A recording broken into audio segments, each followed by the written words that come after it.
All right, welcome back. This is the Something Ventured podcast. I am Ken Lindstrom. I am your host. My guest today is James Currier. Hey, Ken. How are you doing? I'm doing great. Thank you so much for doing this. You bet.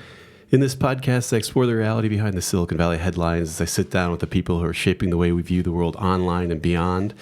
And boy, have you done a lot of reshaping the world that we live in. You started as an investor at Battery. You founded one of the first social networks, which is called Tickle, which was sold for an enormous amount of money back in the day. You have built, founded, sold 3 or 4 companies profitably, founded Ooga Labs, and you were once again a venture capitalist. All the way back, full circle. Did I get that right? That's right. That's amazing. Well, we'll come around to what's going on in Silicon Valley, but why don't we start with one of the things that VCs love to do most, which is sort of talk a little bit about the current state of it. What do you think is like we've got things going public? It's like the party is back on. Lyft is going public. What do you like? How are you feeling right now? Well, we've had the longest boom we've ever seen in American history at this point. We're all just lucky to be living in it, frankly. Right. And, in general, I think a lot of people around here feel like they're geniuses. And when in fact it's just the ecosystem and the luck of the draw. Right. They were born at the right time. They were living in the right space. And now we're all geniuses. Yeah. So I think that's sort of the prevailing feeling. I don't know how long it can go on. Yeah. There's clearly a ton of innovation still to be had. We as investors keep seeing very interesting businesses, which surprise me. We've seen the internet boom come. We've seen the mobile boom come. And the winds of fundamental technology change seem to be dying down, but then they're really not. Yeah. And that's been very puzzling to me and interesting and lucky for all of us. Isn't this sort of the sucker's bet where you this happened when the social networks were getting started back in 2003, as we had 1999 was this amazing boom, and then there was a bust, and smart VCs would walk around saying, everything that's been invented on the internet has already been invented, like completely straight face. And then, of course, the ridiculousness of the fact that multi-$100 billion businesses were created after that. So it makes me very leery of saying, well, a lot of the low-hanging fruit's been taken at this point. Kind of no, it's true. It's with so many more people in the world, with so many more connected people, with so many more tools at our disposal, we should allow our creativity just to flow. I think, the internet was waiting. The technology of the internet, we were waiting for it to catch up with our creativity, right? I mean, yeah. I think when I was at Battery and we were associate, we invested in a video compression algorithm company in 1994, but we didn't have YouTube until 2006, 2007, and so we've been waiting for the technology to get there, and I think the technology is now beyond our creativity. It's literally just waiting for founders to come up with new ideas. Yeah. Do you think that there's this concept that things emerge as the technology emerges, things immediately emerge. So as soon as you could kind of upload photos, everybody had a digital camera, you could upload photos. Well, then there's a Facebook. It seems to me in the case of Lyft and Uber, I don't know what you think of it. Lyft and Uber, by the way, I find to be the most fascinating story of with twists and turns and Lyft was a loser, and then it was a winner, and then Uber was a loser. It's a crazy story. Couldn't those companies have come out 5 years earlier, 2 years earlier? Weren't all the components just sitting there, and it just took everybody's imagination to change and say, yeah, I'll get in a guy's car?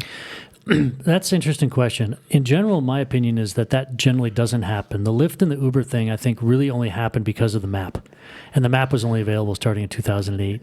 The API is available in 2009, and that's when the companies were founded. Yeah. So, Cabulous came along, and we saw that, and we were blown away that a taxi could be called. And then, Flywheel comes along, and then, you've got the Zimride doing not a great idea, and you've got Uber doing the black car idea. Right. And all of that was made possible by the map on the smartphone. And that didn't really exist until that time. And so that's why it emerged then. And do you ever, it just strikes me that in Silicon Valley, it's you twist something a half a degree, and it's out of business or it's worth $1 billion. Everybody had Zimride, no, not Zimride, GetAround. Yeah. Great company, but not a $100 billion company. Right. Everybody had the same idea. 96% of the time, cars are just sitting in driveways, and that seems kind of ridiculous. And they're like, oh, let's share cars. But people don't want to share cars. I don't want your keys. I don't want to get in your car. I don't want to figure it out and learn how to drive your car. Yeah. But when somebody said, no, people don't want cars, they want rides, that was the little twist.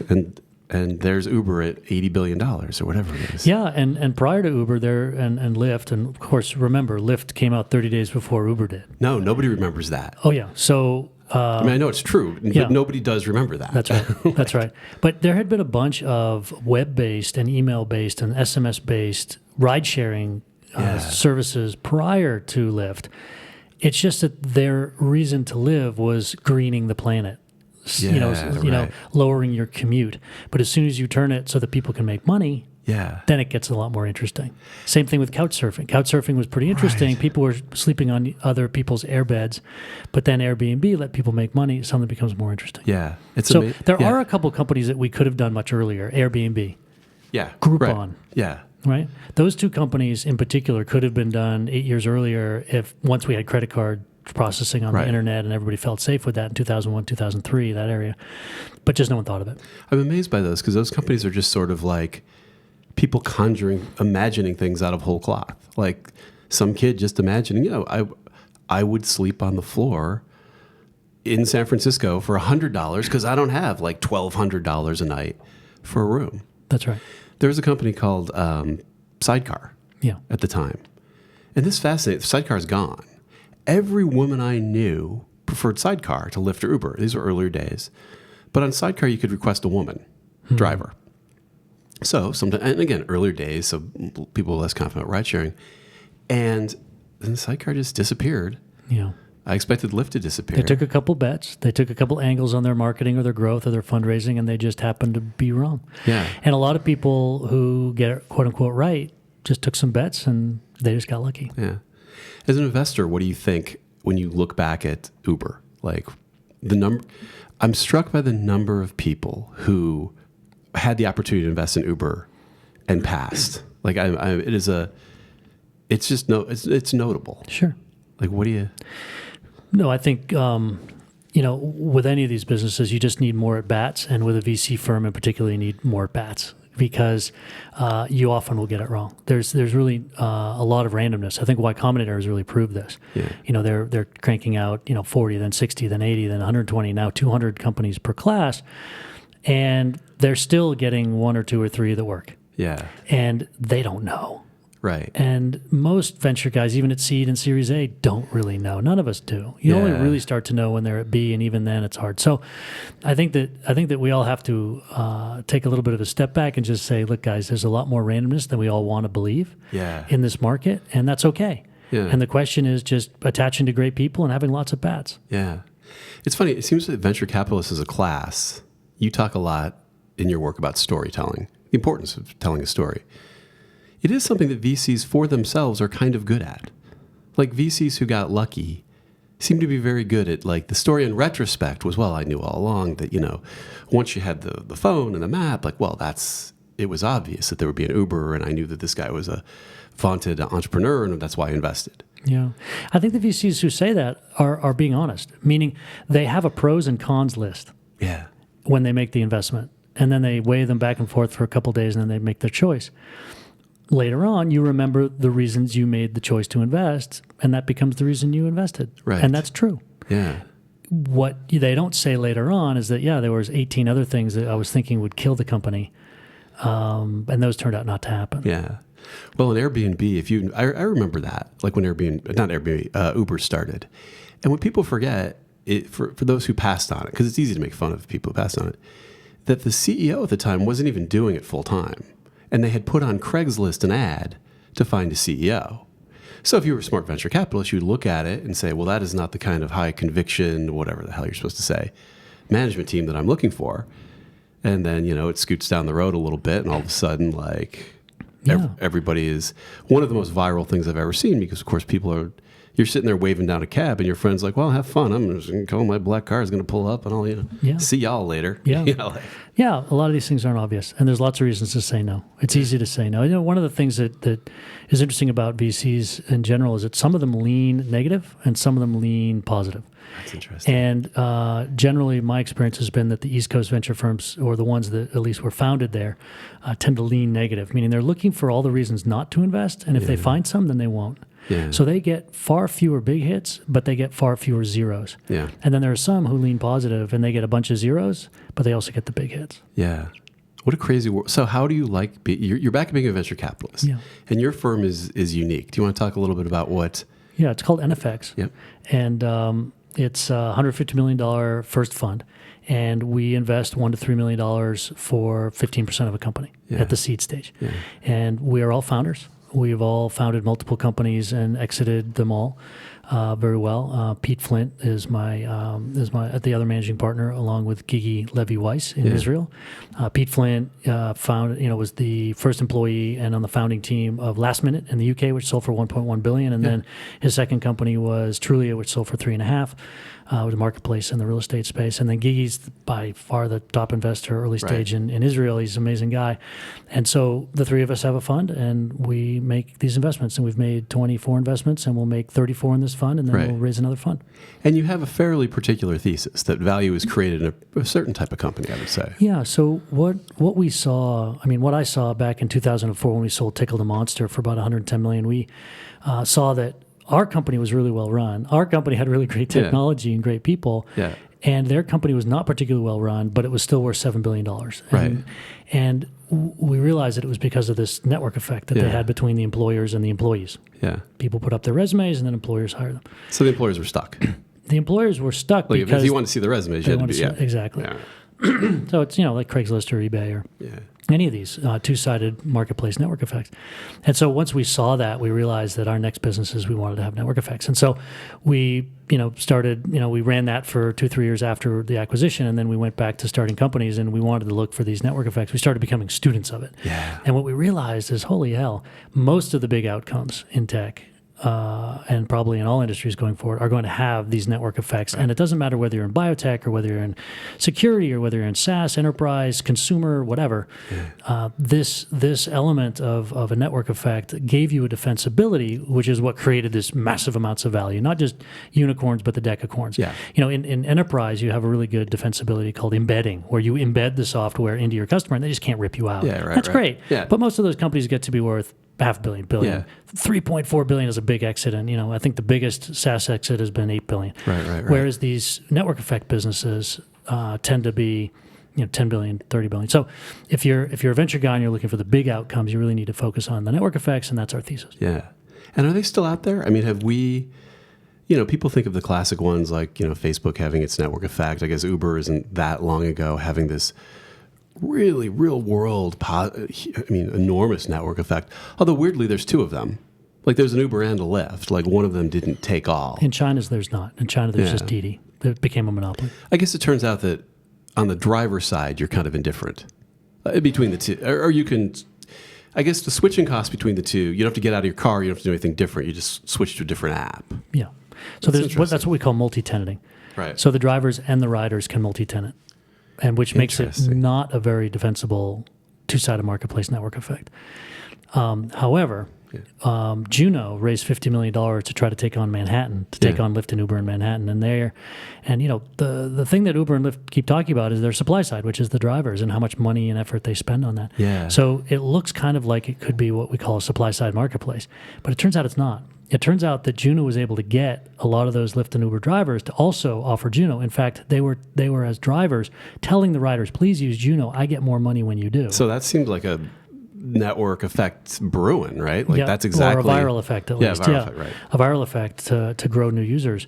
But in the end, Juno was unable to get enough riders to choose Juno first because the brand effect and the habit, the sort of groove-in that consumers had on the Lyft and the Uber brands was sufficient in the time when Juno launched that they just couldn't get the users to change their behavior. Right. And now it's over. And they sold for $200 million for somebody. And so this is why the driverless car is such a big deal, because it's the supply side solution. It's actually, from my perspective, not that big of a deal, because what is the big deal then is the consumer behavior of clicking that button. Yeah, right. Right, just like our consumer behavior to search on Google, even if somebody else has got a pretty good search engine. Yeah. Did you imagine that when you came from Princeton to Silicon Valley, that in all the world, technology would be this, maybe it's Hollywood, but technology would be like the most kind of interesting thing in the world. And in the whole world, like this would be the capital city, like here in Silicon Valley, and venture firms would be the thing driving it. And then you would be in the center of that, like in your own, one of the most important or interesting venture firms? No, not at all. Like in all the, or do you? Not at all. Or let me ask you this: do you even feel that? Like, do you feel how close you might be to the center of one of the most interesting things in history? It doesn't feel that way, and I think that's because the day-to-day activity of,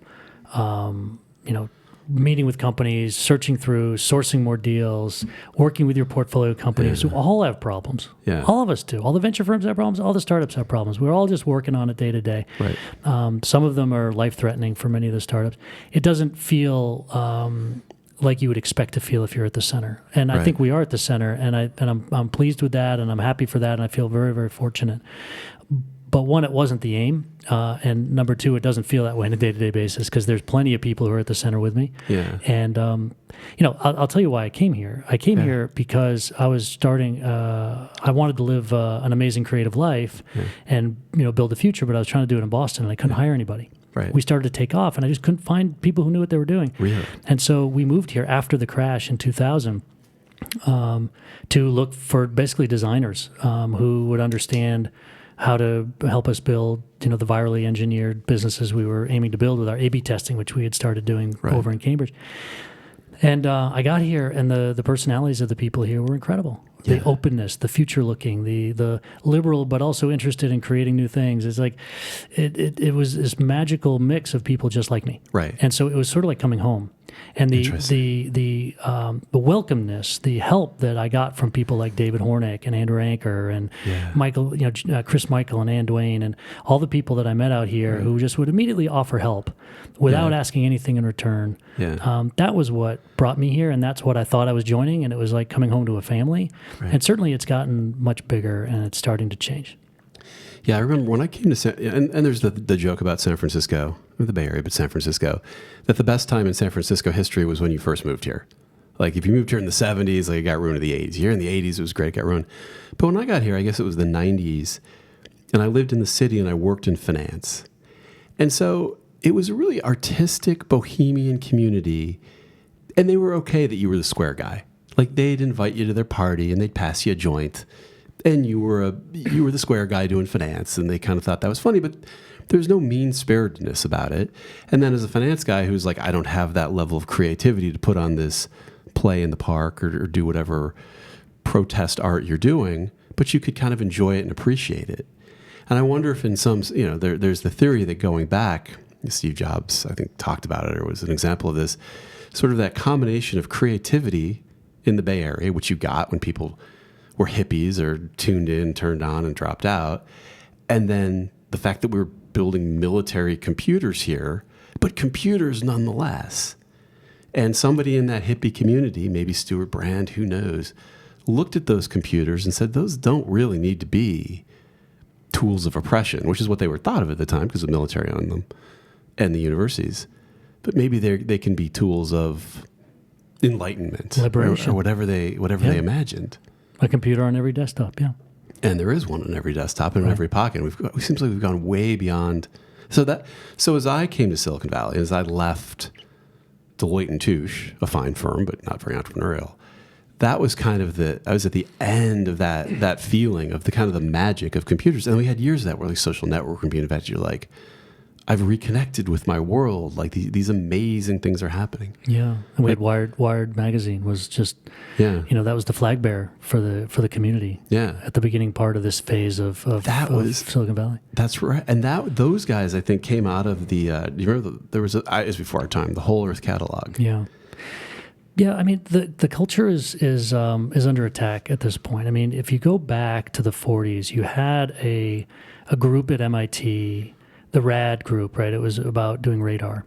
And they, after the war, moved out here and started working at SRI, and they brought with them an iterative open culture, non-hierarchical open culture that was immediately adopted by the folks out here and gave rise to the Hewlett-Packard culture. This is really the foundation of the modern era of the Bay Area, like not going back to the gold rush, but coming back to the tech era.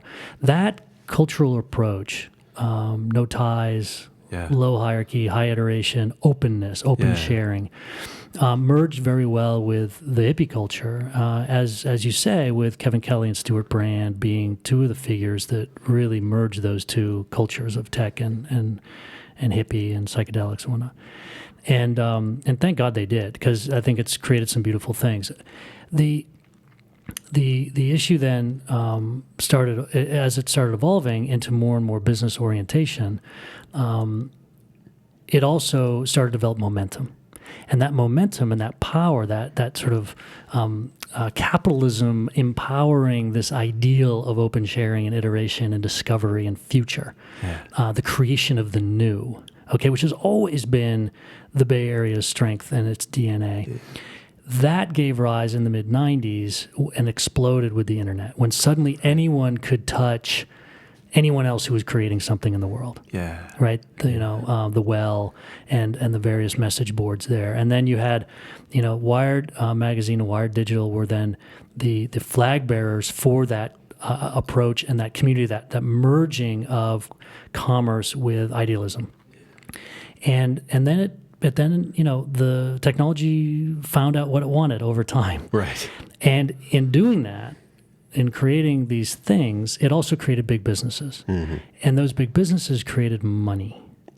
And that money is easily communicable. And this is the problem. Money is numbers, and numbers are easily communicable.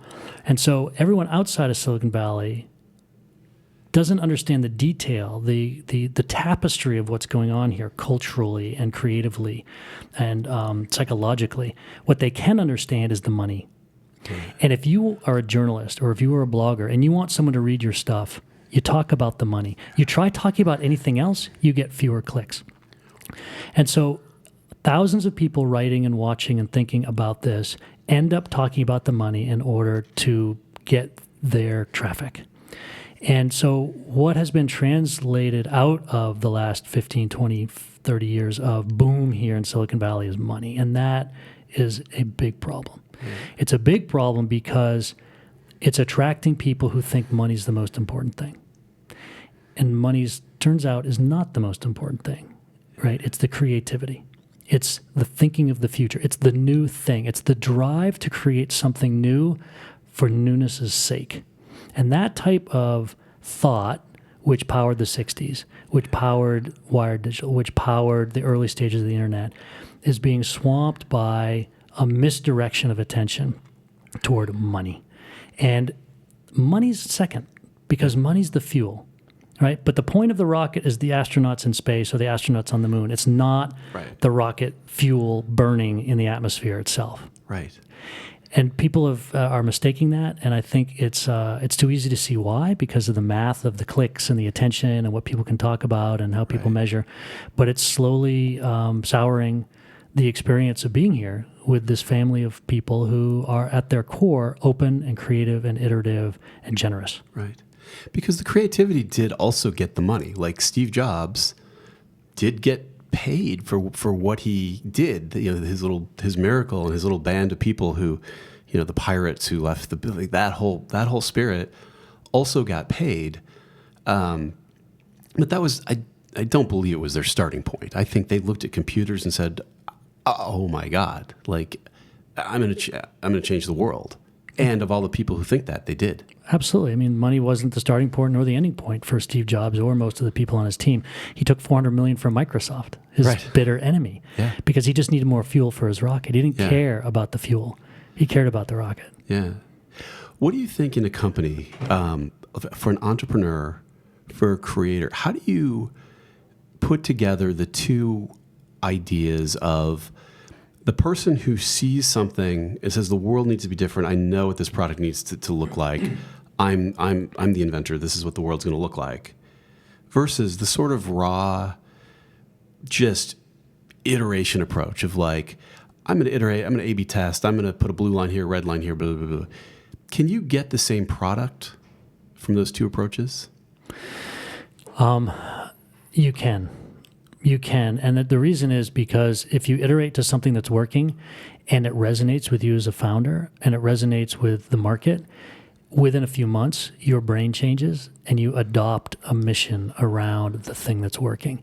So many people say, oh, I want to do this thing because it's meaningful. And I say, you know what? Why don't you try something that's successful and then make meaning out of that? Yeah. You can go either way. So you can have a real strong vision and pursue that maniacally, or you can iterate your way to something, but then you have to have an open enough heart and an open enough mind so that you can adopt that as your habitments, as your clothing that you want to move through the world through, and then you bring a mission to it once you know it's working. So I see it working both ways, and I think it's fine to go either way. Either way, it takes a creative act, and either way, it takes an enormous amount of creativity and an enormous amount of work. Do you think that this could happen, I call it the capital city, could this happen anywhere else in the world still? I mean, it's always been the case that everyone understands why Hollywood is Hollywood, because all the best makeup artists are there and the best creators are there and the landscapes were there back in the 20s. And so there's a similar thing for Silicon Valley. There's the talent there. Do you think that's still the future, that it can't really happen anywhere else? No, I think it can happen elsewhere. I think that it's just much harder and less likely. And you're going to have a lot of cities where you have one success story for 2 or 3 decades. And there's nothing else shows up because, as I said, a lot of these things are luck. You luck into something, and you can then luck into your team. One of the things we've seen with companies trying to get big in cities outside of the Bay Area is they just can't find a really great number 4, number 8, and number 15. Yeah. And it's hard to build a really big company without about 40 amazing people who know what they're doing. That's right. And so if you're in Atlanta, you might be able to find 2, maybe 3, but you can't. When you get to number 8, it's like, who do you hire? Yeah. And so the businesses that are going to work there tend to be more what we call spreadsheet businesses, where they look more like normal businesses as opposed to weird creative businesses like Lyft and Uber. Like you said, like they were up, they were down, they were in, they were out, they were violating laws, they weren't violating laws. Like it was crazy.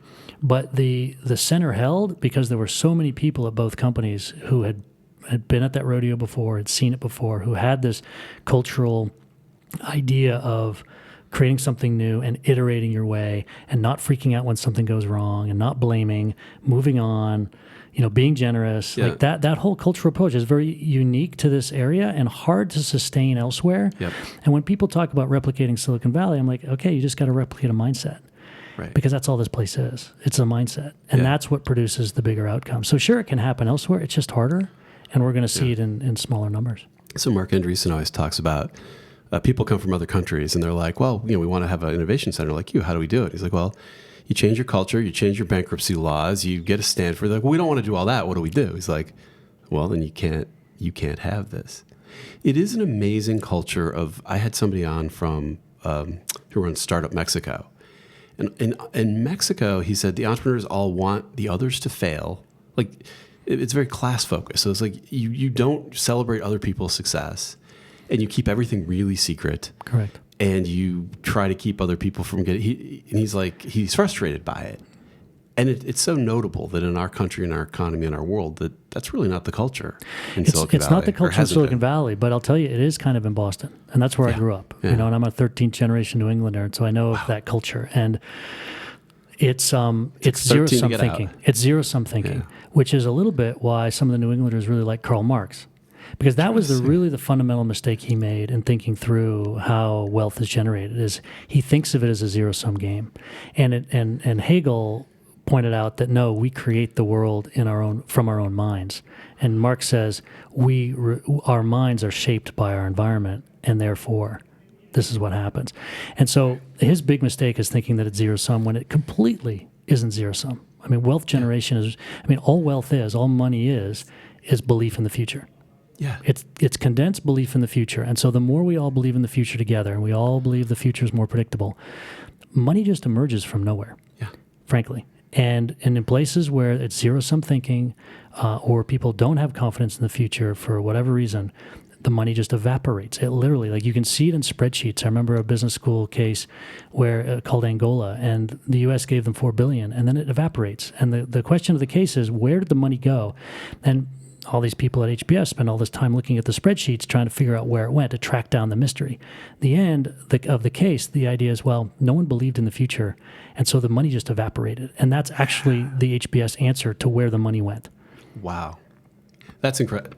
There's the, Ben Stein, the kind of comedian, the writer, whatever, has this idea that if you look at the history, the physical history of the United States, people who moved west were the people who were just more adventurous. Logically, right? If you're the guy who goes, I'm staying in England, you're that guy. If you're the guy who's like, oh, Boston's good enough, screw it, you get in the wagon, you go, you're that guy. And so all those people ended up on the West Coast. And that in Northern California, his creativity, but in Northern California, there's nowhere left to go. In Southern California, nowhere left to go. It's the ocean.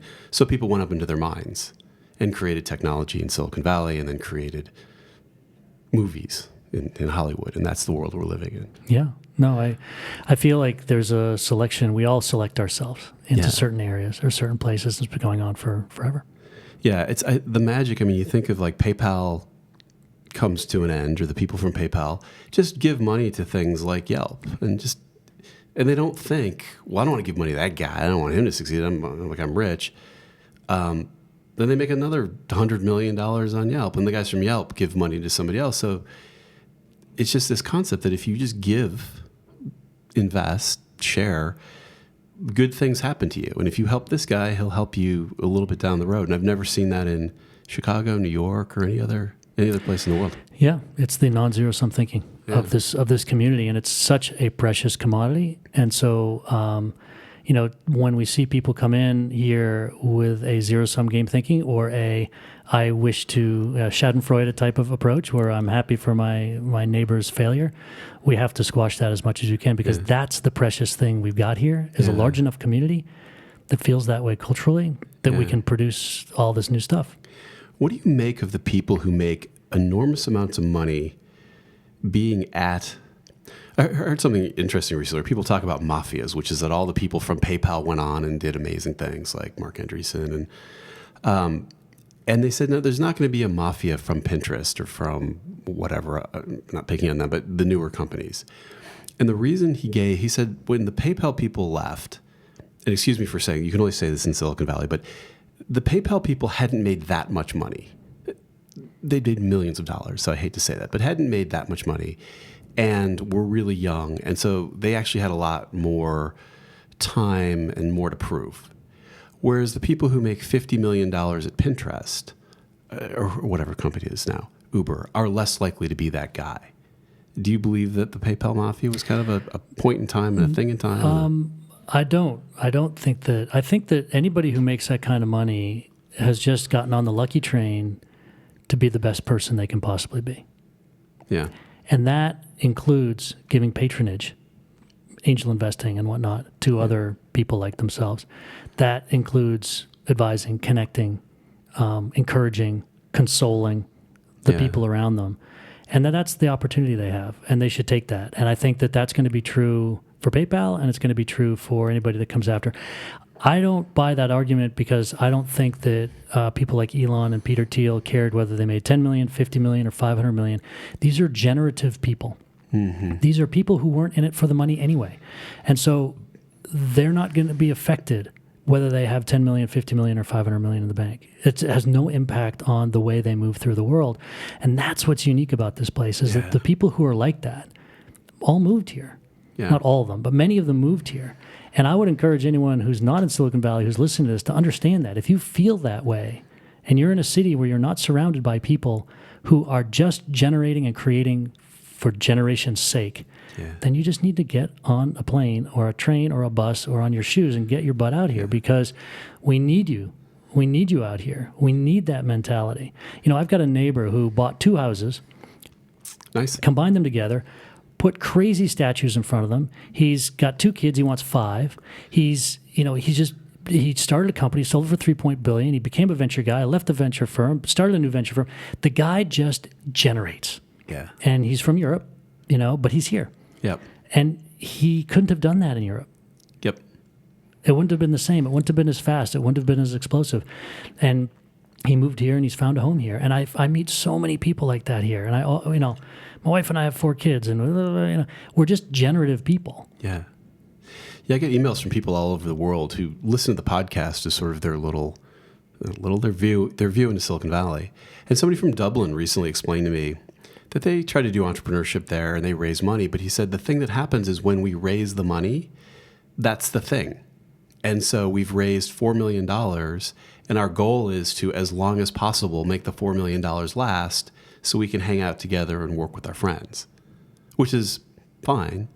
But it's not like the Silicon Valley mentality. But, okay, we have $4 million. We're going to spend it as fast as we can, to be as effective as we can, to move as quickly as we can, to crush our competitors. Like there is a level of ball game being played here that's a little more intense than I think some people might get. Sure. I know I met some guys about 10 years ago in Toronto, and they'd raised $6 million, and every day they were being asked to come speak at some breakfast, because they were the coolest guys in town. And I was like, guys, you're nowhere. Like, your product's nowhere, your metrics are nowhere, your attention's nowhere. Like, is anyone watching the store? Yeah. And they couldn't watch the store because they were already celebrities in their little town for raising $6 million. And, on the sidelines of a soccer game here in Palo Alto, if your company's worth $100 million, you're kind of feeling bad because the guy on the other side is got 400 employees and, has 18,000 customers, and you've only got 800. And so there's always this sense of how big it could get when you're here. That thinking big mentality, that's another cultural piece that is easier to do here than elsewhere. It's not that humans can't do it. It's just that you're surrounded by people here who are thinking huge. Right. And so they encourage you to think huge. And if you're not thinking huge, they kind of smack you around and make fun of you at the dinner party. And so it's easier to think big here.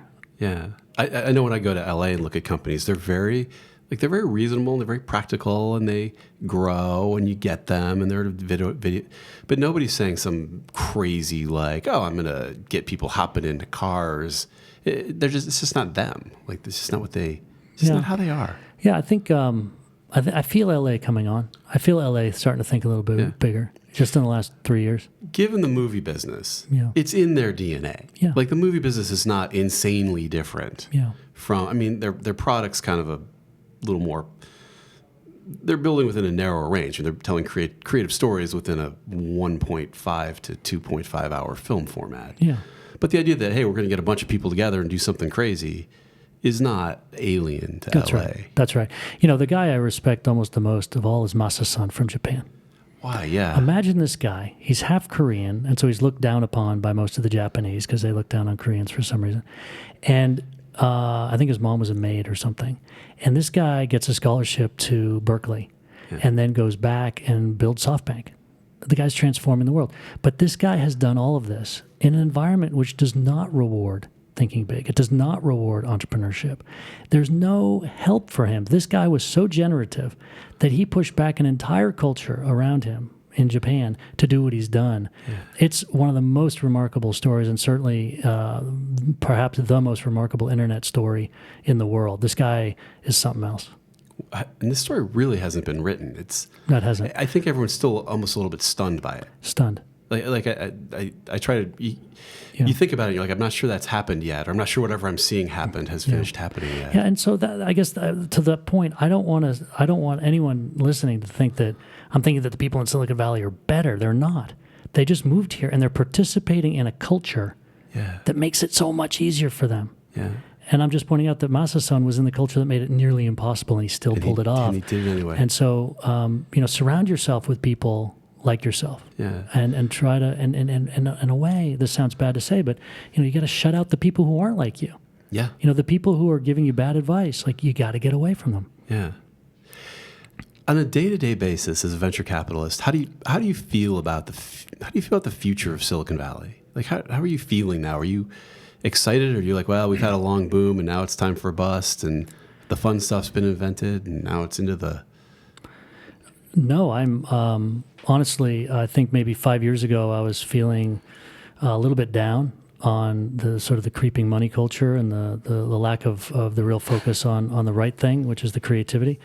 But now I'm actually quite excited, and the reason for that is I feel like the network effect of Silicon Valley is holding. Meaning, I think there's 180 computational biology companies that moved here from all over the world in the last 18 months. There are 4 giant real estate projects to try to build out enough lab space for these people. Yeah. And it's still not going to be enough for all the startups moving into the Bay Area. And so you went from a world where there was computational biology happening at universities around the world, but everyone woke up and said, I need to go to Silicon Valley. And I think you're seeing it a bunch in Boston, but this next phase of biology, of biotech, which might be more computational, might end up being here. And that's going to change everything. Yeah. I mean, because computational biology touches every industry, including storage, including computation. Right. And so, let alone industrial and agriculture and food and pharma and everything. And so with all that happening here and the network effect of that really catalyzing here in the last 2 years, I just realized the band's going to play on. Yeah, you go to you spend time in Silicon Valley and you think maybe this is how the whole world works. But I was at a meeting with a venture capital firm showing their portfolio companies, and they had a very reasonable presentation of a guy showing how, and they'd invested tens of millions of dollars in figuring out quantum computing. And another guy who was like pretty credibly working on cancer, and these alternate meat companies are like, oh, we can get rid of meat production in 10 years and change global warming. And you go, really? Like, you maybe you can or can't do that. But you're sitting across from me having a straight-faced conversation. Completely. It's a pretty cool world we live in. Totally cool world. And, you look back and you see the 1930s and 40s, you see Dick Tracy with the video watch. Yeah. Right? It's finally happened. It took longer than we thought. Yeah. But at least people dreamed about it enough until it happened. That's funny. There's a book that I can't remember that Mark Andreessen talks about. Somebody who wrote in the 60s, and he got everything right about the internet. I forget what this book is, but he had the whole thing figured out. So this has been great. What is your entrepreneurs all over the world listen to this? What are your thoughts for an entrepreneur who's getting started? Should they be more starry-eyed? Should they be more realistic? Should they get on a plane and get out here? What do you say when people come to your office and they're just beginning their entrepreneurial career? Yeah. And how do you resist saying, don't do it? Yeah, I think, one of the great pieces of advice I had early on when I was, before I started my first of 4 venture-backed startups was, unless you can't not do the idea, then don't do it. You have to be in a mental space where it just won't let you sleep. Yeah. You have to really be fascinated with whatever the problem is that you're looking at. And so that having that level of obsession is required. I think doing a startup today, and now there's so much venture capital, and if you don't raise the money and accelerate to Mach 5, somebody else will, means that your level of focus and obsession needs to be everything in your life. It's very hard to do with lots of distractions.